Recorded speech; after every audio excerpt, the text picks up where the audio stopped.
యేసు ప్రభు వారు 13 ఉపమానాలు ఆయన చెప్పడం జరిగింది. 3వ ఉపమానాన్ని మనము చూడబోతూ ఉన్నాం. ధనవంతుడు లాజరు గురించి చిన్నప్పటి నుంచి చర్చిలో పెరిగిన వారికి బాగా వినే ఉంటారు. ధనవంతుడి గురించి, లాజరు గురించి. అయితే అందులో నుంచి ఒక నూతనమైన విషయం, అసలు దాని మూలార్థాన్ని ఈరోజు మనం చూడడానికి ప్రయత్నిద్దాం. లూకా సువార్త 16వ అధ్యాయము 19వ వచనం నుండి 31వ వచనం వరకు ఈ ధనవంతుడు లాజరు గురించి మనం చదువుకుంటాం. ఏంటి ఈ యొక్క ధనవంతుని విషయంలోనూ లాజరు విషయంలో దేవుడు ఏం నేర్పిస్తున్నాడు మనకి? ఈ యొక్క ఉపమానంలో 2 రకాలైన వ్యక్తులు మనకు కనబడతా ఉంటారు. ఒక వ్యక్తి ఏమో బాగా ధనవంతుడు, ఒక వ్యక్తి ఏమో అతి పేదవాడు. నిరుపేద కూడా కాదు, ఎట్లాంటి పేదరికం కూడా మనం చూద్దాం. సో ఈరోజు మనం చూడబోయేది ఏంటంటే ధనవంతుడు లాజరు వీళ్ళిద్దరి దగ్గర నుంచి మనం నేర్చుకోబోయే పాఠం. యేసు ప్రభు వారి ఉపమానం అసలు ఎందుకు ఇచ్చారు అన్న విషయాన్ని మనం చూడబోతూ ఉన్నాం. చూడండి, ధనవంతుడి పేరు ఇక్కడ ఏమి రాయబడలా, కేవలం ధనవంతుడు అని రాయబడి ఉంది. ఇంగ్లీష్లో డైవీస్ అని అంటారు. 19వ వచనంలో ధనవంతుడు ఒకడు ఉన్నాడంట. ఎంత ధనవంతుడు అంటే అతడు ఓదారంగు బట్టలను, సన్నపు నార వస్త్రములను, అంటే ఖరీదైన దుస్తులు ధరించాడు. ఖరీదైన దుస్తులు ధరించుకొని ప్రతిదినము బహుగా సుఖపడుచున్నాడంట. ఎప్పుడంటే అండి, ప్రతిదినము. జనరల్గా మనం ఎంత ధనవంతుడైనా ఎప్పుడు రెడీ అవుతాడు? పుట్టినరోజుకు రెడీ అవుతాడు, ఇంట్లో ఏదన్నా పండగలుంటే రెడీ అవుతాడు, లేకపోతే ఏదైనా పెళ్ళి వస్తే రెడీ అవుతాడు. ధనవంతులు ఇంకెప్పుడు రెడీ అవుతారు? బాగా ఏదన్నా బంధువులు వస్తే పోని, లేకపోతే ఏదైనా పార్టీ జరిగితే జనరల్గా ఎప్పుడు రెడీ అవుతారు అంటే ఒక సందర్భాన్ని బట్టి రెడీ అవుతారు. కానీ ఈ లాజరు ధనవంతుని కథలో ఇతను ఎలా రెడీ అయ్యాడంటే ప్రతిరోజు రెడీ అయ్యాడంట. ఎప్పుడండి? ప్రతిరోజు ఎవరు రెడీ అవుతారంటే ఆస్తి లెక్కలేనంత ఉండి నువ్వు ఇప్పుడు ఎంత సంపాదించినా ఆ లెక్కలోకి ఫిట్ అవ్వకపోతే ఇక నేను సంపాదించి అనవసరమే. ఎందుకు అంటే 30, 40, 50 తరాలకు సరిపడా నేను సమకూర్చిస్తాను. నేను ఏంటి 2-3 తరాలు కాదు, 30, 40, 50 తరాలు కూర్చొని తిన్నా ఏమీ కరగదు. ఇప్పుడు నేను సంపాదించేసి పెంచేసేది ఏమీ లేదు. నేను సంపాదించకపోయినా పెంచకపోయినా ఆటోమేటిక్ అదే పెరిగిపోద్ది అన్న వ్యక్తి ఈ ధనవంతుడు. సో ఇతను మామూలు ధనవంతుడు కాదండి. అంబానీలు కూడా పెళ్లి సందర్భంలోనే చక్కగా ధరించుకుంటారు వస్త్రాలు, లక్షల రూపాయలు పెట్టి. కానీ ఈ ధనవంతుడు ఎలా అంటాడంటే అంబానీల కంటే ధనవంతుడు. అంబానీలు, ఆదానీలు మామూలు సందర్భంలో షర్టు ప్యాంట్ వేసుకుంటారు, ఆ స్పెషల్ అకేషన్ వస్తేనే స్పెషల్ డ్రెస్ వేసుకుంటారు. కానీ ఈ ధనవంతుడు ఎంత ధనవంతుడు అంటే వాళ్ళందరినీ మించిపోయిన ధనవంతుడు. ప్రతిరోజు పండగ అతనికి, రోజు సెలబ్రేషనే. అంత ధనవంతుడు ఇతను. యేసు ప్రభు వారు ఈ ధనవంతుని గురించి చెబుతూ ఆయన గురించి రాయబడిన మాటలు ఏంటంటే ఇదిగో ఇదే. ఓకేనండి. సో ఈరోజు ఈ ధనవంతుడి గురించి యేసు ప్రభు చెబుతూ తర్వాత యేసు ప్రభు వారు ఈ రీతిగా ఆయనను వర్ణించాడు ఈ ధనవంతుడిని. ఇంకో పక్కన ఎవడున్నాడు? అతి పేదవాడు ఉన్నాడు. చూడండి, ఆయన గురించి ఏమి రాయబడింది 30వ వచనంలో. లాజరు అని ఒక దరిద్రుడు ఉన్నాడు అంటండి, పేదవాడు. వాడు కురుపులతో నిండిన వాడై, బహుశా దీర్ఘకాలపు ఒక క్రానిక్ డిసీజ్ లాగా ఉంది. కురుపులతో నిండిన వాడై ధనవంతుని ఇంట వాకిట పడి ఉండెను. ఈ పేదవాడు, ఈ లాజరు ఎంత పేదవాడు అంటే అతని బల్ల నుండి పడు రొట్టు ముక్కలతో ఆకలి తీర్చుకున్నాడంట. చూడండి, ధనవంతుడేమో ఇలాగున్నాడు. లాజరు ఎక్కడ తింటాడో తెలిసిన ఆహారాన్ని. లాజరు ఎక్కడ తింటాడంటే చూడండి, ధనికుల ఇంట్లో తినేసిన తర్వాత బోల్డంతా మిగిలిపోతూ ఉంటుంది. ఆ మిగిలిపోయిన ఆహారాన్ని అంతటినీ కూడా పాడేస్తూ ఉంటారు, బోల్డంతా పాడేస్తూ ఉంటారు. హోటల్స్లో కూడా జనరల్గా 5 స్టార్ హోటల్స్లో కానీ పెద్ద హోటల్స్లో చూస్తే బోల్డ్ అంత ఆహారాన్ని డస్ట్బిన్లో పాడేస్తూ ఉంటారు. ఈ లాజరు ఏం చేసేవాడంటే ఆ చెత్త కుప్పల దగ్గర కూర్చొని ఆ చెత్త కుప్పల్లో నుంచి ధనవంతుడి ఇంట్లో నుంచి పాడేసిన మాంసము, రొట్టెలు వాటిని వెతికి తీసి అది తీసుకుని తిని కడుపు నింపుకునేవాడు. ఫిలిప్పైన్స్ దేశంలో KFC, మెక్డానల్డ్స్ నుండి మిగిలిపోయిన చికెను బోన్స్, మిగిలిపోయిన మాంసం ఏదైతే ఉంటుందో, ఇప్పటికీ ఆ డాక్యుమెంటరీ యూట్యూబ్లో ఉంది. ఆ దేశంలో ఉన్న పేదవారంట ఆ మిగిలిపోయిన కేఎఫ్సి, మెక్డానల్డ్స్ లేకపోతే ఇంకోటి ఆ ఫ్రైడ్ చికెన్లో నుంచి మిగిలిపోయిన మాంసాన్ని ఆ చెత్త కుప్పలో పడేస్తే కేఎఫ్సి వాళ్ళు వీళ్ళు వెళ్ళి దాన్ని పట్టుకొచ్చుకుని ఫస్ట్ నీట్గా వాటర్తో క్లీన్ చేసుకుని దాన్ని మరలా ఫ్రై చేసి దాన్ని తింటూ అమ్ముతున్నారు ఈ రోజుకి. లాజరు కూడా అలాంటి చెత్త కుప్ప మీదే అలాంటి ఆహారాన్ని తింటూ ఉన్నాడు.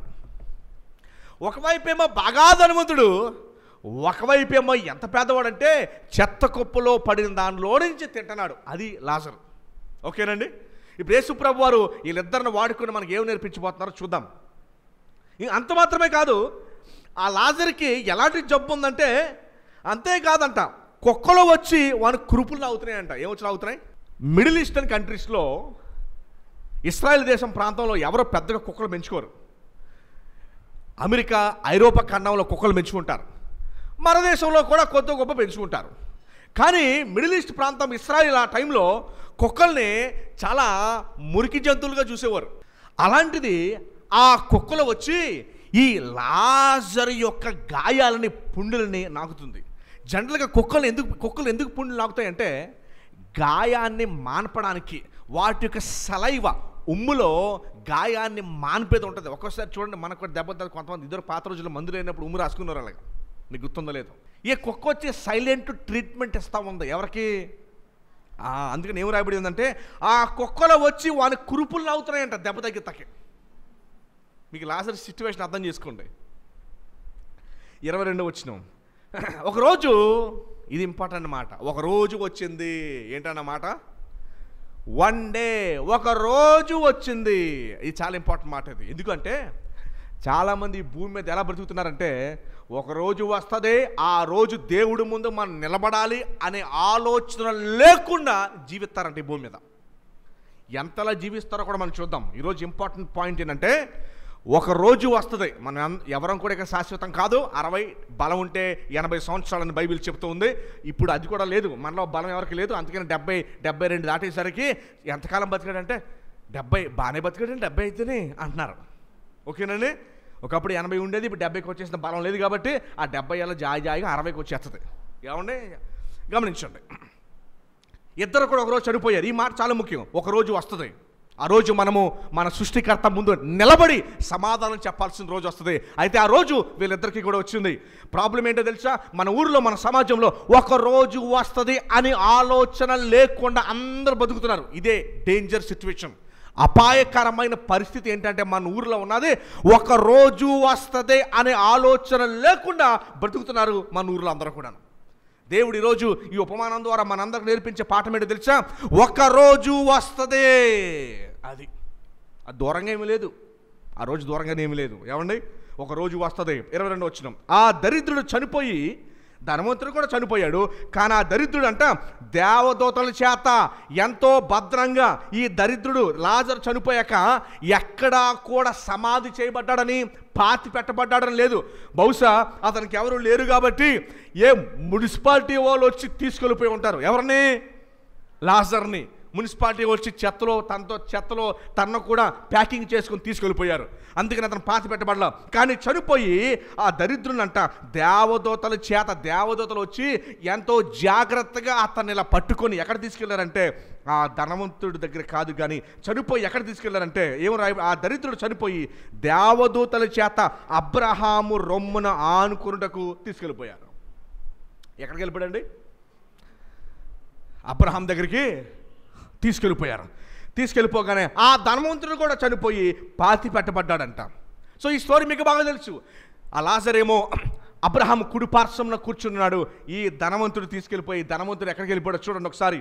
23వ వచనంలో దీన్ని మనం చదువుతాం. 23వ వచనంలో, అప్పుడు అతడు పాతాళములో తీసుకెళ్ళిపోయారంట. ఎక్కడ తీసుకెళ్ళిపోయారు ధనవంతుడిని?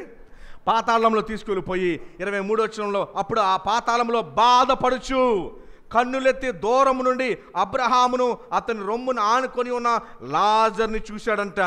లాజర్ని చూసి అంటాడు 24వ వచనంలో, తండ్రివైన అబ్రహామా, నా యందు కనికరపడి తన వ్రేలి కన్నును నీళ్ళలో ముంచి, చిటికిన వేలు నీళ్ళలో ముంచి నా నాలుకను చల్లార్చుటకు లాజర్ను పంపుము.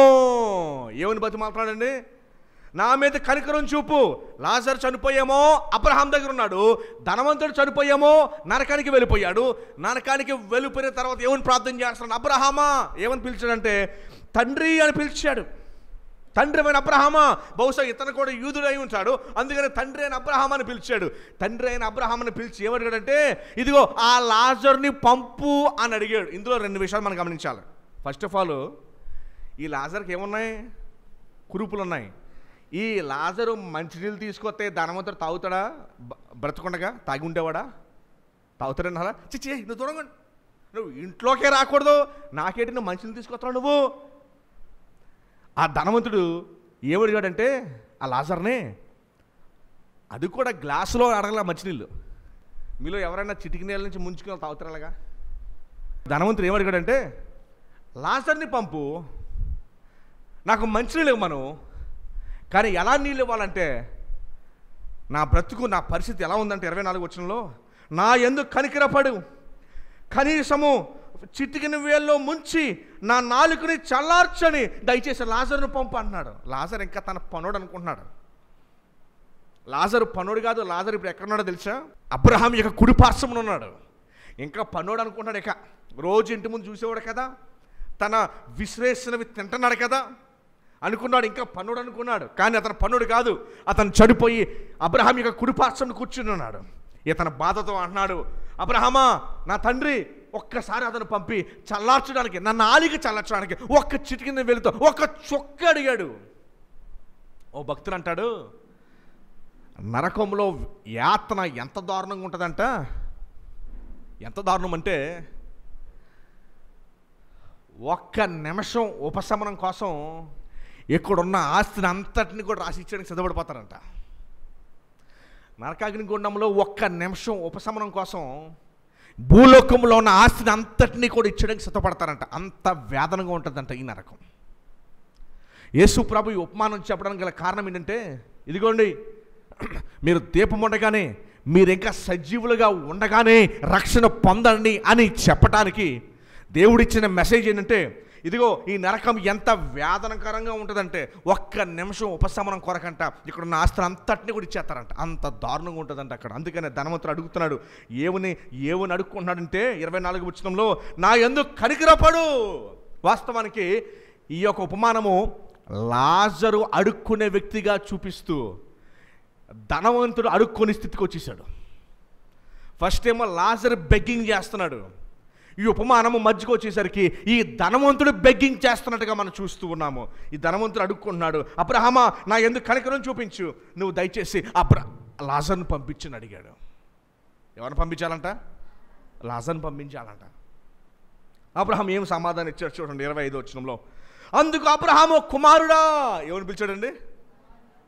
కుమారుడా, నీవు నీ జీవితకాలమందు నీకిష్టమైనట్టు సుఖం అనుభవించుతవి, అలాగుననే లాజరు కష్టం అనుభవించినని జ్ఞాపకము చేసుకొనుము. ఇప్పుడైతే వాడిక్కడ నెమ్మది పొందుచున్నాడు, నువ్వేం పడుతున్నావు? యాతన పడుతున్నావు.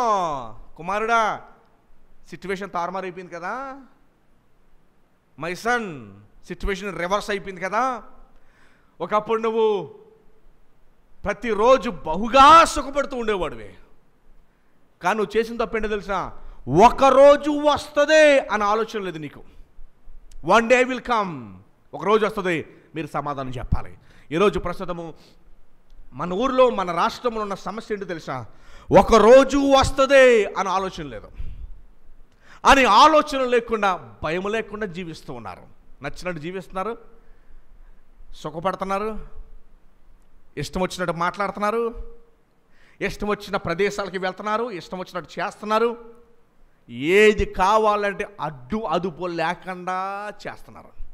దావీదు ఒక మాట అంటాడండి, ఏడాదికి ఒకసారి ప్రపంచంలో ఉన్న యూదులు అందరూ కూడా ఈ రోజుకి యెరూషలేము దగ్గరికి వెళ్తారంట. యెరూషలేము దేవాలయం దగ్గరికి. ఎందుకంటే యామ్ కిప్పుర్ అనే రోజున, డే ఆఫ్ అటోన్మెంట్, ఏ రోజైతే ప్రధాన యాజకుడు ప్రజల యొక్క పాపములన్నిటికీ క్షమాపణ ఇస్తాడో, ఆ బలి చేస్తాడో, ఆ రోజు కొరకు చూడడానికి ఇశ్రాయేలు అందరూ కూడా వారి బలి అర్పణలు అర్పించడానికి యెరూషలేము పట్టణానికి వారందరూ కూడా వెళ్తారంటండి. వారందరూ వెళ్ళేటప్పుడు 24 కీర్తనలో వారు పాడుకునే పాట ఏంటో తెలుసా? యెరూషలేము పట్టణము ఆ యొక్క కొండల మీద, సియోను పర్వతం మీద ఉంటే వీళ్ళందరూ కూడా పర్వతానికి ఎక్కుతూ వెళ్తున్నారంటండి. వెళుతుండగా వారు పాడే పాటలేడో తెలుసా? 24వ అధ్యాయము 3వ వచనంలో ఏముంటుందంటే, కీర్తన గ్రంథము చూడండి ఒకసారి. 24వ అధ్యాయము 3వ వచనంలో వారందరూ కూడా యెరూషలేముకి ఏడాదికి ఒకసారి వెళ్తూ ఉంటారు. ఆ వెళ్ళేటప్పుడు వారు పాడుకునే పాట ఏంటంటే, యెహోవా పర్వతమునకు ఎక్కదగిన వాడెవడు, ఆయన పరిశుద్ధ స్థలములో నిలవదగిన వాడెవడు. అంటే దాని అర్థం ఏంటంటే, దేవా అసలు నీ ముందు నిలబడగలిగిన వాడెవడు? అపరిశుద్ధంగా పాపములతో అసలు నీ దగ్గరికి మేము ఎలా చేరగలం? ప్రశ్న ఏంటంటే, దేవుడు నన్ను చూస్తున్నాడు, ఒక రోజున మనం ఆయన్ని ఫేస్ చేయాలి కదా. దేవుడు నన్ను చూస్తున్నాడు, ఒకనాడున మనం అతన్ని ఫేస్ చేయాలి కదా, దేవుణ్ణి ఎదుర్కోవాలి కదా, మనం ప్రశ్నించే రోజు వస్తుంది కదా, తీర్పు తీర్చే రోజు వస్తుంది కదా, ఆయనకి సమాధానం లెక్కప్ప చెప్పాల్సిన రోజు వస్తుంది కదా. ఆ రోజు రాబోతే ఆ రోజుకి ఎలా ప్రిపేర్ అవుతున్నారు? అందుకని దావీదు అంటున్నాడు, అసలు దేవుణ్ణి ఫేస్ చేయగలిగిన వాడు ఎవడున్నాడు అని ప్రశ్న అడిగాడు. 2 ప్రశ్నలు అడిగాడు. ఎవరు నిలబడగలరని ప్రశ్న అడుగుతున్నాడు. ఈరోజు సంఘంగా, ఈరోజు మరి ఆంధ్ర క్రైస్తువులు, ప్రపంచ క్రైస్తువులు అడిగే ప్రశ్న ఏంటంటే, దేవా నువ్వు నన్ను ప్రశ్నించడం కాదు, మేమే నిన్ను ప్రశ్నిస్తాం, మాకేం చేస్తావు నువ్వని, మాకేం చేస్తావు నువ్వని మేము ప్రశ్నిస్తాం, నువ్వు మమ్మల్ని ప్రశ్నించడం కాదు. ఇక్కడ దావీదు అంటున్నాడు, ఇదిగో యెహోవా పర్వతమును ఎక్కదగిన వాడెవడు, ఆయన పరిశుద్ధ స్థలములో అసలు నిలబడగలిగిన వాడెవడు అని దేవుని ముందు మనం ప్రశ్నించుకోవాలి. కానీ మనమే దేవుని ప్రశ్నిస్తాం, నువ్వేం చేస్తావు నాకు? ధనవంతుడు కూడా అట్లానే జీవించి ఇప్పుడు అంటున్నాడు, అబ్రహామా నా మీద కనికరం చూడు, అబ్రహామా నా మీద కనికరం చూపు. ఈరోజు వర్తమాన యొక్క సారాంశం ఏంటో తెలుసండి, ఒక రోజు వస్తుంది, ఆ డే విల్ కమ్, ఒక రోజు వస్తుంది అని దేవుడు మనకి రిమైండ్ చేస్తున్నాడు, ఒక రోజు వస్తుందని. మన ఊరితో సమస్య ఏంటో తెలుసా? సాతానుడు తెలివిగా ఒక రోజు వస్తుంది అని ఆలోచించకుండా చేసేసాడు, నరకము వాస్తవము అని ఆలోచన లేకుండా చేసేసాడు. అందుకనే మన వాళ్ళు డబ్బుల కోసం ఏదైనా చేస్తారు, చేసేదే డబ్బుల కోసం. అందుకని చూడండి 25వ వచనంలో దేవుడు ఏం చెప్తున్నాడు, అందుకు అబ్రహాం అన్నాడు, ఇదిగో నీ జీవితకాలం అంతా నువ్వు పొందాల్సింది పొందేసావు, నువ్వు ఈ జీవితకాలం అంతా నువ్వు పొందాల్సింది నువ్వు పొందేసావు. 26వ వచనంలో అంటున్నాడు, అంతేకాదు నువ్వు జీవితకాలంలో పొందడం మాత్రమే కాదు, ఎక్కడ నుండి మీ యొద్దకు దాటి కోరువాడు దాటి పోజాలకుడినట్లు అక్కడి వారు ఎక్కడికి, ఇక్కడ వారు అక్కడికి రాకుండా ఒక అగాధం దేవుడు ఏర్పాటు చేశాడంట. దేవుడు ఏమి ఏర్పాటు చేశాడండి? ఒక అగాధాన్ని దేవుడు ఏర్పాటు చేశారండి. అక్కడ వారు ఇక్కడికి రాలేరు, ఇక్కడ వారు అక్కడికి వెళ్ళలేరు. చూడండి, ధనవంతుడికి ఎప్పుడు తెలుసుకున్నాడంటే, ఆ నరకానికి వెళ్ళిన తర్వాత తెలుసుకున్నాడు. చాలామంది ఏమంటారంటే, నరకం ఎక్కడో లేదండి, ఈ భూమి మీదే ఉంది, ఇక్కడ పడే కష్టాలే నరకం. ఇక్కడ నరకం అంటే ఏంటంటే నిత్యం ఉండే శ్రమలు. ఈ భూమి మీద నిత్యం శ్రమలు ఉండవు, ప్రస్తుతం శ్రమలు వస్తాయి, ఇంకొంచెం ఉపశమనం వస్తుంది, అలల్లాగా శ్రమ వస్తుంది, ఉపశమనం ఉంటుంది, ఉపశమనం ఉంటుంది, శ్రమ వస్తుంది. ఈ భూమి మీద రెండింటిని చూస్తాం మనం. సో ఈ భూమి నరకం కాదు. చాలామంది తెలియక ఏమంటారంటే, వాళ్ళ శ్రమని తట్టుకోలేక శక్తి లేక ఏమంటారంటే, నరకం ఎక్కడో లేదండి, ఇక్కడే ఉంది అని అంటారు.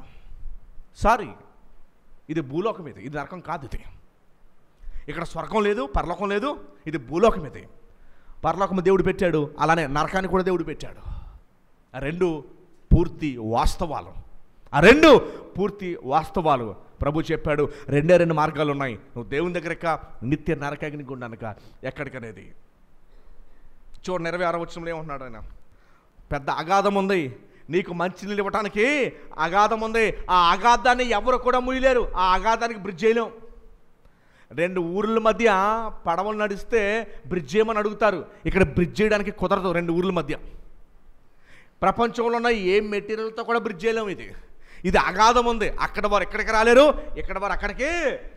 నరకంలో ఉన్న బ్యాడ్ న్యూస్ ఏంటో తెలుసండి? నరకంలో ఉన్న బ్యాడ్ న్యూస్ ఏంటంటే, ఒక్కసారి అందులోకి పోయిన తర్వాత ఇంకా మరలా బయటకు కుదరదు, బయటకు రావడానికి కుదరదు. కనుకనే యేసు ప్రభువారు అంత ఘోరమైన మరణాన్ని మరణించాడు మనందరి నిమిత్తమై. అది మరలా బయటికి రావడానికి కుదరదు కాబట్టి అలాంటి మరణాన్ని ఆయన, అందుకనే హెబ్రీయులకు రాసిన పత్రికలో ఒక మాట ఉంది, ఇంత గొప్ప రక్షణను మీరు నిర్లక్ష్యము చేసిన యెడల రాబో ఉగ్రత నుంచి మీరు ఎలాగో తప్పించుకుంటారన్నాడు. ఆయన అన్నాడు, గొప్ప అగాధం ఉంది, ఎవరు రాలేరు ఇక్కడికి, ఎవరో అట్నుంచి ఇటు ఇట్నుంచి అటు దాటడాలు ఉండో. జనరల్గా ఇతను అడుగుతున్నాడు, అబ్రహామా నరకానికి పోయిన తర్వాత ఇంకో అవకాశం ఏమి ఉండదా? ఏమండి, ఇంకో అవకాశం ఏదైనా ఉంటుందంటారా? నరకానికి వెళ్ళిన తర్వాత ఇంకో అవకాశం ఉంటుందా మరలా పరలోకానికి వెళ్ళడానికి? బయటపడటానికి ఇంకో అవకాశం ఏదైనా ఉంటుందంటారా? ఏమైనా ఉంటుందని అవకాశం? విషయం ఏంటో తెలుసండి, దేవుడు ఎన్ని అవకాశాలు ఇవ్వాలో అన్ని వందల వేల అవకాశాలు ఇక్కడ ఇచ్చేసాడు. ఇప్పుడు మనం ఏ అవకాశంలో ఉంటున్నామో ఒకసారి చెక్ చేసుకోండి. రెండో ఛాన్స్ కాదు, మనం 100 ఛాన్స్లోనో 1000 ఛాన్స్లో ఉన్నామో 1,00,000 ఛాన్స్లో ఉన్నామో ఎత్తుకోవాలి. ఇప్పుడు మనం నరకానికి వెళ్ళిపోయిన తర్వాత దేవా రెండో అవకాశం, రెండో ఛాన్స్ ఇవ్వా. ఇక్కడ రెండో ఛాన్స్ కదా ప్రాబ్లం. ఆల్రెడీ దేవుడు ప్రతిరోజు మనకి ఛాన్స్, అవకాశాలు ఇస్తూనే ఉన్నాడు. ఈవెన్ టుడే ఈజ్ అవకాశం. ఈరోజు కూడా ఒక అవకాశమే తెలుసండి. ఈవెన్ టుడే ఈజ్ అన్ అవకాశం. దేవుడు అవకాశాలు ఇచ్చాడే ఇవ్వలేదండి? ఎన్ని ఇచ్చాడండి? లెక్కలేని అవకాశాలు దేవుడు ఇచ్చాడు. అవకాశాలు ఇవ్వకపోవడం కాదు, లెక్కలేని అవకాశాలు ఇచ్చాడు. ఇప్పుడు సీన్ అర్థమైపోయింది. అటోలు ఇటు రావడానికి లేదు, ఇటోలు ఆ సీన్ అర్థమైపోయిన తర్వాత ధనవంతుడు ఏమన్నాడు చూడండి 27వ వచనంలో. అప్పుడు అతడు తండ్రి అలాగైతే ఎలాగైతే మీరు రావడానికి లేదు, నేను రావడానికి లేదు కదా, అలాగైతే నాకు 5 సహోదరులు ఉన్నారు, అన్నదమ్ములు ఇంట్లో. వారును ఈ వేదనకరమైన స్థలమునకు రాకుండా వారికి సువార్త చెప్పడానికి, సాక్ష్యం ఇవ్వటానికి నా తండ్రి ఇంటికి వాడిని పంపవలనని నిన్ను వేడుకొనుచున్నాను. ఎవరిని పంపాలంట మరలా? ఆ 5 సహోదరులకి సువార్తను చెప్పడానికి ఎవరిని పంపాలంట మరలా లాజరుని అడుగుతున్నాడు. చెప్పాడని అర్థం అవ్వలేదు, ఇంకా క్లారిటీ రాలా, షాక్లో ఉన్నాడు పాపం. ఈ కుమారుడికి వాక్యం వినటానికి అవకాశం ఉన్నా ఈ బిడ్డడు వినలా. ఈ బిడ్డడు వినకపోవడం వల్ల నరకంలో ఉన్నాడు. ఏమంటున్నాడు చూడండి. ఇప్పుడు ఎవరిని పంపాలంట మరలా? వాళ్ళ ఇంట్లో చెప్పడానికి లాజరుని పంపాలంట. అబ్రహాం అన్నాడు మరలా, వారి యొద్ద మోషేయు ప్రవక్తలు ఉన్నారు, అంటే వారి దగ్గర ప్రకటించే సేవకులు ఉన్నారు, బైబిల్ గ్రంథం ఉంది, వారి మాటలు వినవలనని అతనితో చెప్పాడు. అబ్రహాం ఏం చెప్పాడండి? ఓ ధనవంతుడా, నేను మరలా లాజర్ని పంపనక్కర్లేదు, లాజరు రాడు, లాజర్ నేను పంపక్కర్లేదు. ఆల్రెడీ కింద ఎవరున్నారు? దేవుని వాక్యాన్ని అందించడానికి సేవకులు ఆల్రెడీ కింద ఉన్నారు, అందుచేత నేను అతనిని పంపించక్కర్లేదు అన్నాడు. అప్పుడు వెంటనే 30వ వచనంలో అతను ఇచ్చిన సమాధానం తెలుసండి. అతను అన్నాడు, ఓ తండ్రి అబ్రహామా, అద్దా అలా అనద్దయ్యో బాబు. ఏమన్నాడండి? అలా అనుకో. ఎందుకు అనకూడదు? అబ్రహాం ఏమడిగాడు? ఫస్ట్ లాజర్ని పంపి మంచిలే పోయా అని అడిగాడు. అబ్బే అక్కడోళ్ళు ఇక్కడికి వెళ్తా కుదరదన్నాడు. అలాగా? ఇంకా నాకు 5 తమ్ముళ్ళు ఉన్నారు, వాళ్ళు ఎవరు ఇక్కడ రాకుండా ఓ మారు లాజర్ని కొంచెం అక్కడ పంపవా మా ఇంటికి. లాజర్ని పంపితే వాళ్ళందరూ ఇక్కడ రాకుండా ఉంటారు. అప్పుడు ఆయన అంటున్నాడు, లాజర్ ఎందుకు? అక్కడ వాక్యం చెప్పడానికి సేవకులు లేరా? అక్కడ బైబిల్ గ్రంథం లేదా?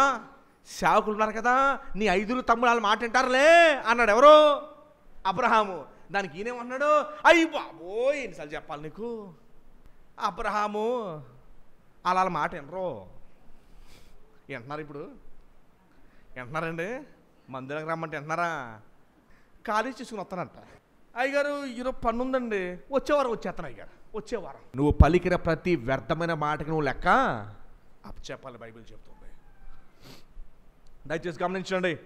ఏమన్నాడంట అతను? ఏమన్నా చూడండి, తండ్రి అబ్రహామా, వాళ్ళు మాట వినరు, వాళ్ళ మాట వింటారండి. అప్పుడు అన్నాడు చూడండి, మృతుల్లో నుండి ఒకడు వారి యొద్దకు వెళ్ళిన ఎడలా. ధనవంతుడు అన్నాడు, చచ్చిపోయిన లాజరు వెళ్తే వాళ్ళు నమ్ముతారంట. చచ్చిపోయిన లాజరు వెళ్ళి చెబితే వాళ్ళు నమ్ముతారు, అప్పుడు మారు మనసు పొందుతారండి. ఇప్పుడు ఫస్ట్లో మంచినీళ్ళు అడిగాడు కానీ ఇతను మారు మనసు తండ్రి అని మొరపెట్టలేదు. తండ్రి నన్ను క్షమించు అని అన్నా డైరెక్ట్గా ఏమడిగాడు, అబ్రహామా లాజరుని పంపించు, నాకేం కావాలి, మంచిది కావాలి, అది అడిగాడు.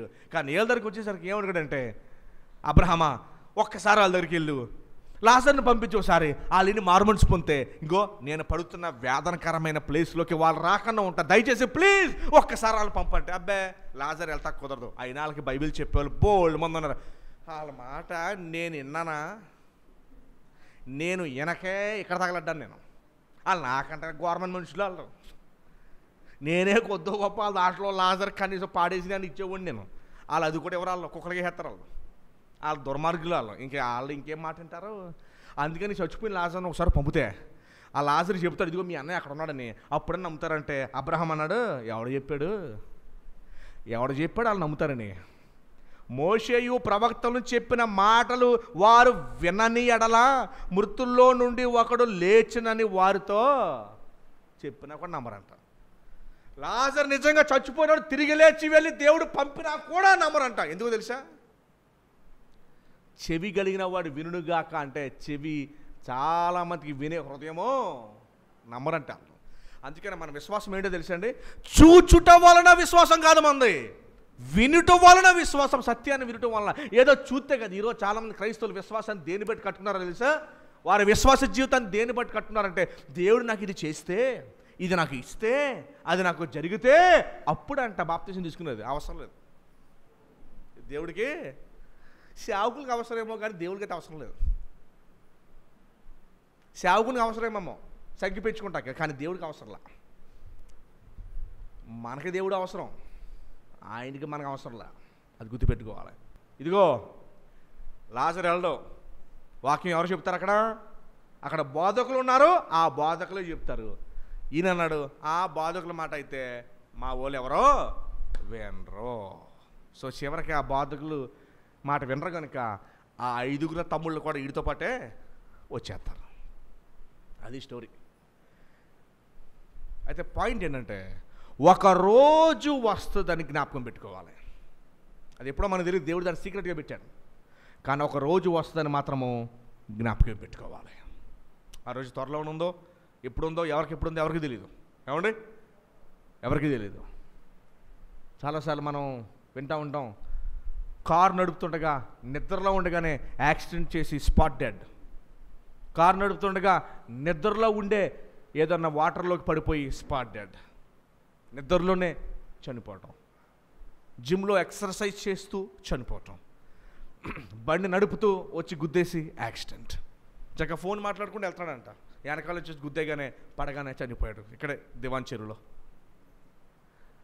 చాలా ఈజీ. కుర్రవాడు, అమ్మో ఎంతో బలం ఉంది, ఎంతో శక్తి ఉంది, ఎంతో వయసు ఉంది అనుకున్నాడు. దేవుడు పిలిస్తే వచ్చేసేయాల. దయచేసి గమనించండి. ఈ ధనవంతుడు లాజరు ఉపమానంలో మనం మాట తెలుసుకోవాలి. ఒక రోజు వస్తుంది, లెక్కప్ప చెప్పాల్సిన రోజు వస్తుంది. కానీ దాని గురించి మనం ముందే ఆలోచిస్తే ఇంకా రక్షణ పొందని వారు ఎవరైనా ఉంటే కనుక ఈ మాట మీకోసమే.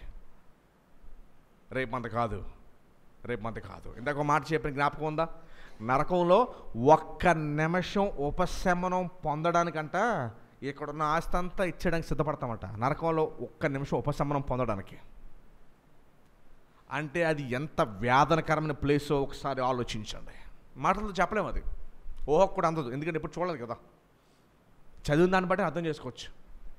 చదివిన దాన్ని బట్టి ఎంత ఘోరంగా ఉంటే అక్కడికి వెళితే ఇంకెంత ఘోరంగా ఉంటుందో ఆలోచించుకోండి. ఎంత ఘోరంగా. అందుకని బైబిల్ చెప్తే, ఇంత గొప్ప రక్షణను మీరు నిర్లక్ష్యం చేసిన ఎడలా రాబో ఉగ్రత నుంచి మీరు ఎలా ఇంపాసిబుల్ తప్పించుకోలేం. ఆ రోజు దేవుడికి ఎన్ని ఎక్స్క్యూజెస్ ఇచ్చినా కుదరదంట. ఎందుకంటే ఆయనకి అన్నీ తెలుసు కదా, ఇంక కారణాలు చెప్పడం కుదరదు. ఇక్కడ మనుషులకి మనం కారణాలు ఇవ్వచ్చు, లోకంలో ఉన్న జడ్జి గారికి మనకు కారణాలు ఇవ్వచ్చు. కానీ ఆ నిజమైన జడ్జి వచ్చినప్పుడు కారణాలు ఇవ్వలేం. ఎందుకంటే ఆ జడ్జి గారికి అన్నీ తెలుసు. ఇంక కారణాలు ఇవ్వడానికి మనము స్వరూపమంట. మనం ఎన్ని కారణాలు ఇచ్చినా కూడా అవి గాల్లో కలిసిపోతాయి. అవి ఏవి కూడా నిలబడవు. No excuse shall stand before the most righteous God. Nothing will stand. So ధనవంతులాగా మనం ఉండవద్దు. ధనవంతుడి గురించి ఎవరో ధనవంతుడు మన గురించి మాట్లాడుతున్నాడు. ఆ ధనవంతుడు చేసిన ప్రాబ్లం ఏంటో తెలుసా? ఒక రోజు వస్తుందని ఆలోచించలా, ఇదే నా జీవితం అని జీవించాడు. మనం దయచేసి ఎవరం కూడా ఇదే నా జీవితం అని జీవించవద్దు. ఒక రోజు వస్తుంది అనే ఉద్దేశం కలిగి ఇక్కడ జీవించాలి. అది ఈ పాఠం. ఈ ధనవంతుడు చేసిన తప్పు ఏంటంటే ఒక రోజు రాదు అన్నట్టుగా జీవించాడు. కానీ జ్ఞానం కలిగిన వారైతే ఒక రోజు వస్తుంది అన్నట్టుగా మనం ఇక్కడ జీవించాలంట. Tomorrow I have to face my creator, నా సృష్టికర్తని రేపు నేను ఫేస్ చెయ్యాలి అన్నట్టుగా ఇక్కడ జీవించాలి. ఇక్కడ కోసం కాదు మనం జీవించాల్సిందే. రేపు పొద్దున దేవుడు నిన్ను నువ్వు భూమి మీద ఏం చేసావు అని అడిగితే, దేవా 16 సంవత్సరాల దాకా నేను చదువుకున్నాను, 22 సంవత్సరాల దాకా చదువుకున్నాను, 24లో నాకు పెళ్లి చేసేసారు, 28లో పిల్లల్ని కనిసాను, 36 నుంచి 46 నుంచి 56 దాకా 60 వరకు రిటైర్మెంట్ అయ్యేదాకా గుడ్డులా కష్టపడి కంపెనీకి ఆఫీస్కి పనిచేసేసాను. నేను 60 అయిపోయిన తర్వాత రిటైర్ అయిపోయిన తర్వాత డబ్బులు పట్టుకుని ఇంట్లో కూర్చొని తింటా, మందులు మింగుతా సరిపెట్టేసాను, 70కి ఇంకో ఇలా వచ్చేసాను అని చెప్తావా? దేవుడేదో చెవులో ఇలాగే నువ్వు చెయ్యి అన్నట్టుగా చేస్తున్నారు అందరూ కూడా. ఇక్కడ ఏదో చెవులో నువ్వు చెప్పినట్టు అలాగా నువ్వు ఇలాగే చెయ్యి, ఇంకేం చెయ్యకు నువ్వు అన్నట్టుగా పోతున్నారు అందరూ కూడా. చివరికి దేవుడు ఎందుకురా బాబు నేను భూమి మీద పెట్టాడు అంటే తింటాకే పడుకుంటాక అన్నట్టుగా ఉంది. దేవుడు అందుకు కాదు మనం భూమి మీద పెట్టింది. సో అంచేత ఒక రోజు వస్తుంది అన్నట్టుగా ఇక్కడ జీవించాలి. ఆ రోజుని గుర్తుపెట్టుకోవడం మాత్రమే కాదండోయ్, ఆ రోజు వస్తుంది అన్నట్టుగా ఇక్కడ మనం జీవించాలి. అది ఈరోజు దేవుడు మనకు అనుగ్రహించిన పాఠం.